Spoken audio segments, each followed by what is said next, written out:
Heki istutamise juures on kõige kasulikum kaevata kraav.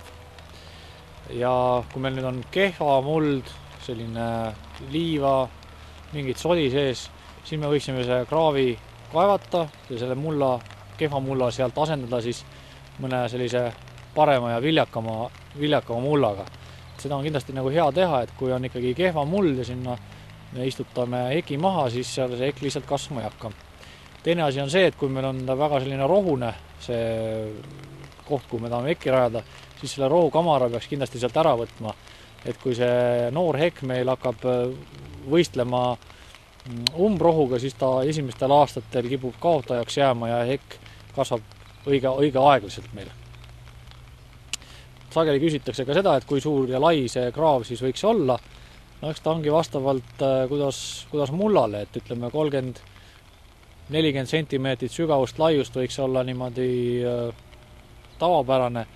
Kui on suuremad taimed, suured mullapalliga elupuud näiteks, siis loomulikult me teeme selle kraaviga sügavama ja laiema. Aga kui on selline hea muld ja istutame sellised väiksed paljasjuured taimi, siis võib see kraav loomulikult ka väiksem olla. Meil siin nüüd on käes kontpuistikud ja oleme siin väikse heki kraavi kaevanud. Siis paneme istiku siia kraavi ja istutussügavus peaks jääma siis samasugune nagu taim on enne kasvanud. Et siin me näeme, et see taim oli eelnevalt siin mullas umbes selle koha pealt. On ta eelnevalt mullas olnud. Sama sügavuse peale siis istutame ka praegu selle taime. Kui me oleme mulla taime juurte ümber kinni pannud, siis me võime siin selle sama kraavi peale juba jalgupidi tulla, et tihendada ilusti see muld juurte ümber ära. Kui me seda ei tee, siis ei saa juured kontakti mullaga. Väga levinud küsimus on ka istutusvahe alati hekitaimede istutuse juures ja tegelikult võib seda öelda, et hekke võib istutada nii tihedalt, kui teil rahakott lubab. Aga selline normaalne istutusvahe, ütleme elupuude puhul on nii, et istikud võiksid oma külgedega natukene juba hakata üksteist kohe üksteisele vastu minema, et vastavalt istiku suuruselt, ütleme 2-3 taime jooksvale meetrina on selline valdavalt enamus hekkide puhul. Nii, kui meil on nii-öelda hekk ära istutatud, siis väga oluline töö on ka kastmine peale heki istutamist. Aga kui me nüüd näiteks seda sama hekki hakkame siin kastma, siis see kastmisvesi jookseb meil igale poole laiali ja nende taimede juurde see ei jõua. Selleks me rajame siis 2,5 hekki, teeme sellise kastmisrenni.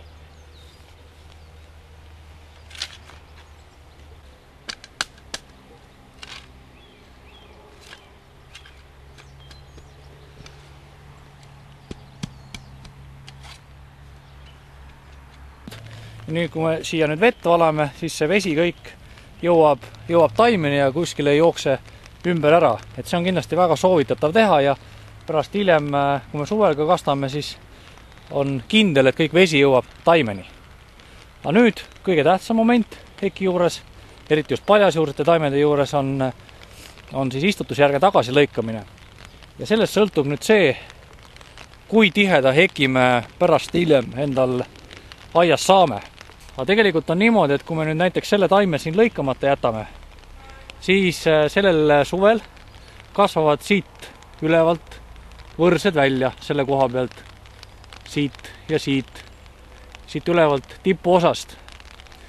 Ja tegelikult on niimoodi, et siit alumisest osast ei kasva meil suvel mitte ühtegi võrset välja. Ja kui nüüd siin ülevalt kasvasid võrsed, siis järgmine aasta kasvavad siit uued võrsed. Ja tegelikult see hekk jääbki alt igaveseks lagedaks ja tühjaks. Ja kui palju siis tagasi lõigata? Reegel on selline, et tagasi võiks lõigata 2/3 lausa sellest hekitaime pikkusest. Et mina isegi siit maalt.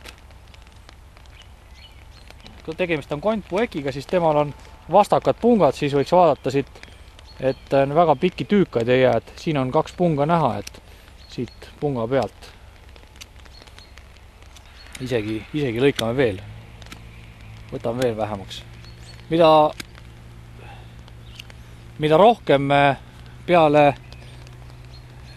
istutusjärgselt taime tagasi lõikame, seda tihedama heki me endale aeda saame. Et seda ei maksa karta. Ja sügiseks on ta praktiliselt täpselt sama pikk hekk jälle tagasi, kui me praegu siin ära lõikasime, aga oluliselt tihedamade harudega. Ja järgmisel kevadel juba lõikame ka tugevalt, aga mitte siis enam nii palju, et ütleme, lõikame seal 1/3 sellest pikkusest ära. Ja niimoodi hakkame iga aastaga seda heki kasvatama, nii me saame tiheda heki. Üks heki lõikamise, tiheda heki saamise saladusi on ka lõikamine. Et lõikamine loomulikult, mida tihedamalt ja rohkem seda tihedama heki saate, aga ka mitte vähetähtis on ka see, mismoodi see hekk välja näeb. Ehk teisisõnu, hekk peaks lõikamisel näema alati alt laiem ja ülevalt kitsam välja. See on selleks vajalik, et siis on ka alumisel heki osal valgustingimused paremad ja seal võrsete kasv on hea. Kui te teete sellise kandilise heki, siis alumine heki osa, seal on alati vähem valgust ja sealt kipub see heki ikkagi ära laasuma.